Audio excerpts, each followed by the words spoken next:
What's gang YouTube? So I've been MIA, but y'all used to that by now, right? Um, I just didn't have any good content worth sharing, you guys. At least I thought. Um, but luckily I'm here and I have some content for you. I was watching Cat Williams' World War III tour. I was watching it on YouTube, y'all. Somebody, I forget which state he was in, but he posted it. I think his name is Jordan 23 or something like that. I'll probably tag him later on to give him his props because he came through. Um, mm, mm, mm. Cat Williams, he was speaking straight facts.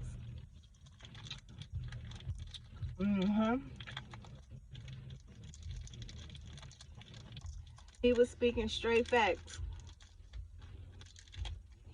He came out the gate, y'all. He came out the gate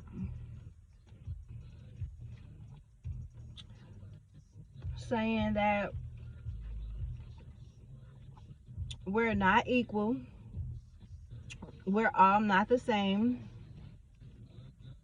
However, we all, we've all been lied to. He was like, just think about it. If anybody thinks I'm lying, just think about it. He said America sent out a news alert stating that there is a shortage on chicken wings. He said, okay, there's a shortage on chicken wings. Now let me get this right.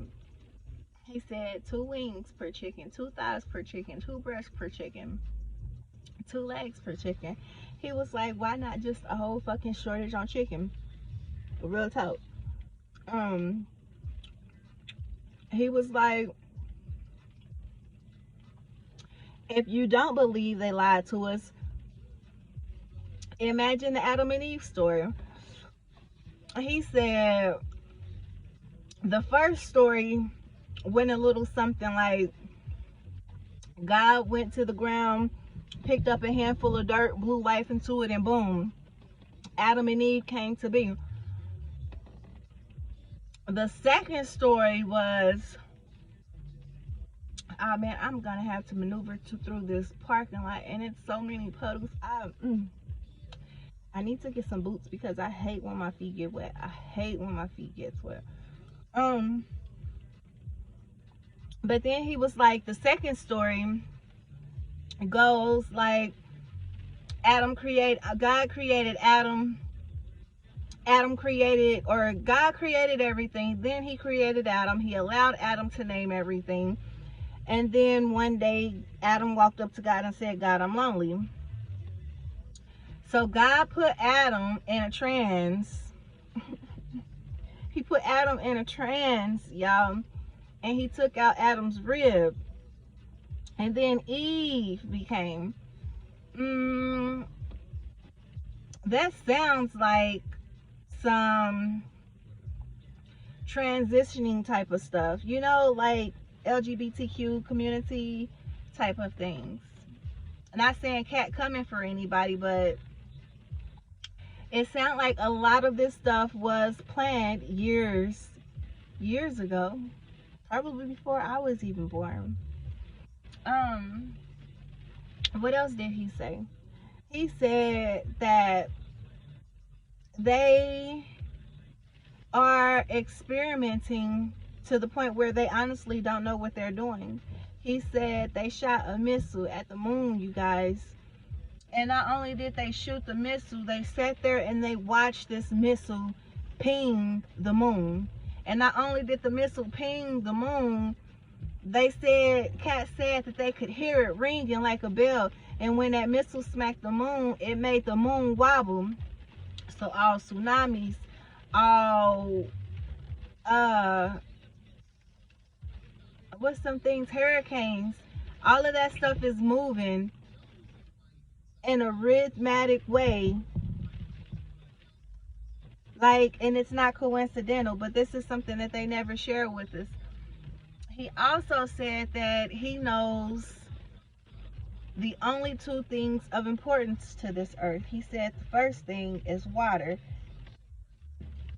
He said, I'm gonna tell you why water is so sacred, important, just it's everything. He was like, because everyone has the ingredients to make water, but nobody can make water. You cannot replica, you cannot make, you just can't do it. He said the other thing is a woman's vagina, aka portal to life, aka gateway to life, or whatever. He was like, that's the first fax machine since the beginning of time. He was like, whatever you basically, he said, whatever you give to a woman, she's going to give it back to you, and she's going to give it back to you times 10. He was like, depending on whether it's good or bad, it depends on how you invest in that woman, or how that woman was raised, or how she was taught, or whatnot. And you want to know something else?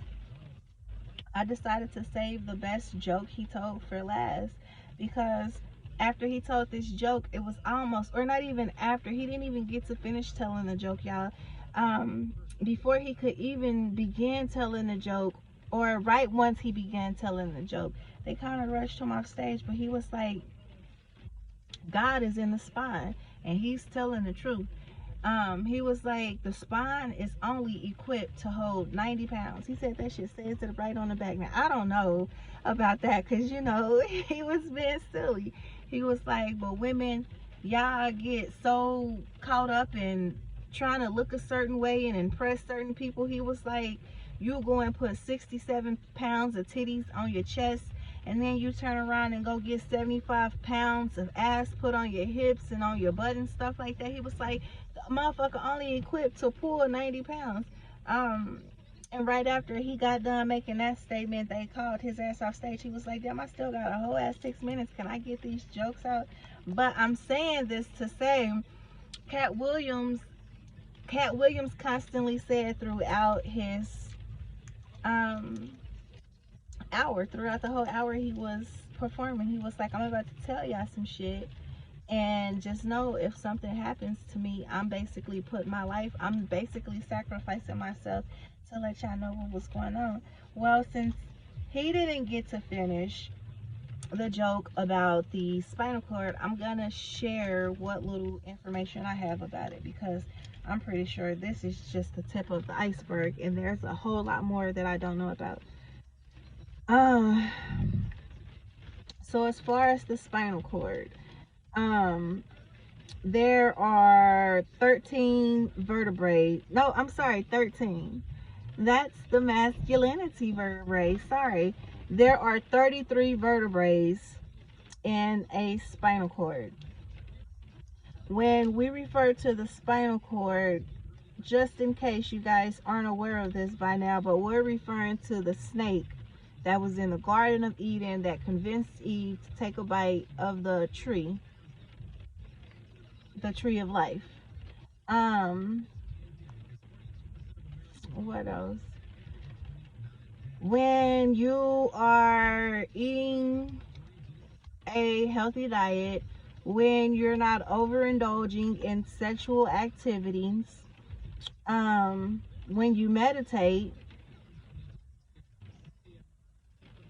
along with a host of other things, your spinal cord will begin to produce something called kundalinium energy. Well, it does it all the time, but the scary part about this is it travels up and down our spines, right? And there's 7 special spots where the kundalinium travels through. Okay, like say for instance, the 7 spots are the chakras, you guys.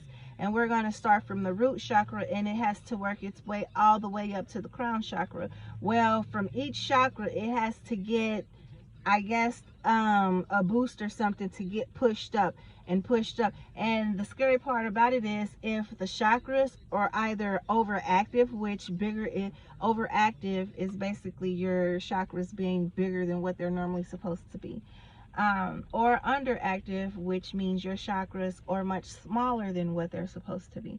And if I'm not mistaken, the chakras, I don't know how big the chakras are supposed to be. But I know that when it's in its correct size, the energy, the kundalinium energy, travels through the chakras. Well, if it's too big, the kundalinium energy could get stuck in whichever chakra is too big or overactive, or if it's too small, the kundalinium energy could get trapped under, in, around, or whatever the chakra that's underactive. So that's why it's important to make sure you always have your chakras aligned.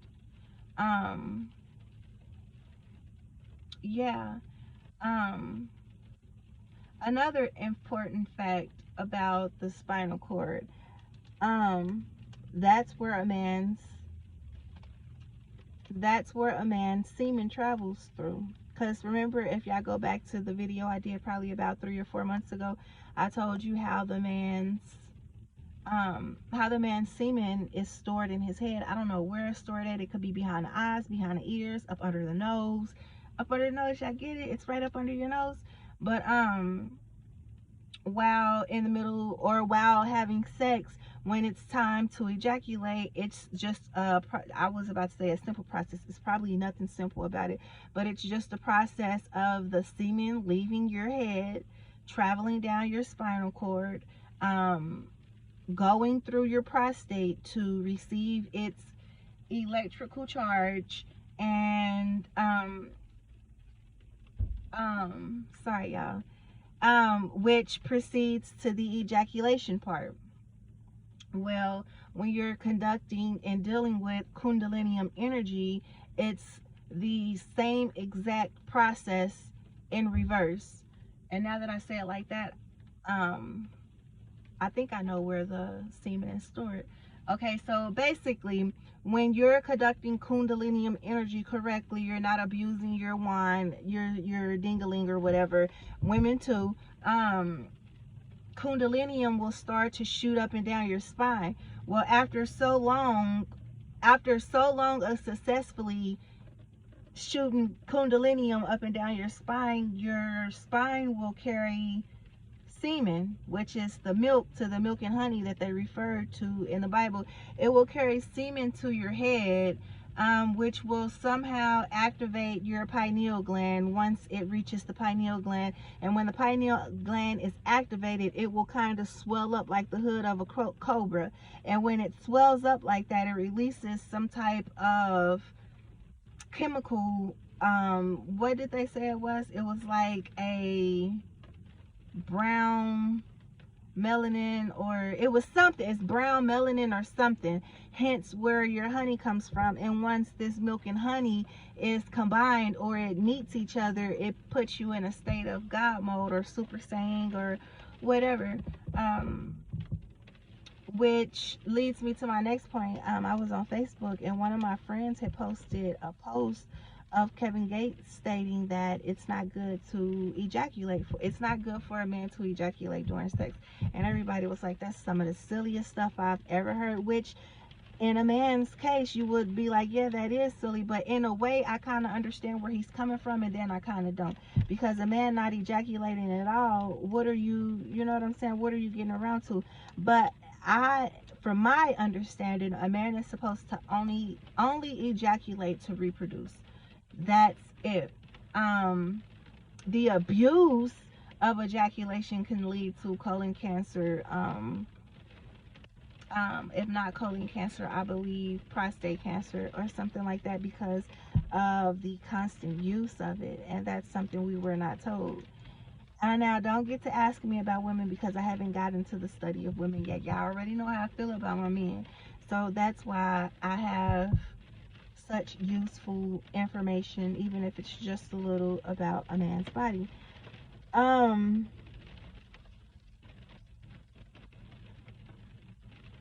Yeah, I think that's all I wanted to talk about it. Then, and honestly, the reason why I paused the way I paused is because it took me back to something Dick Gregory has said.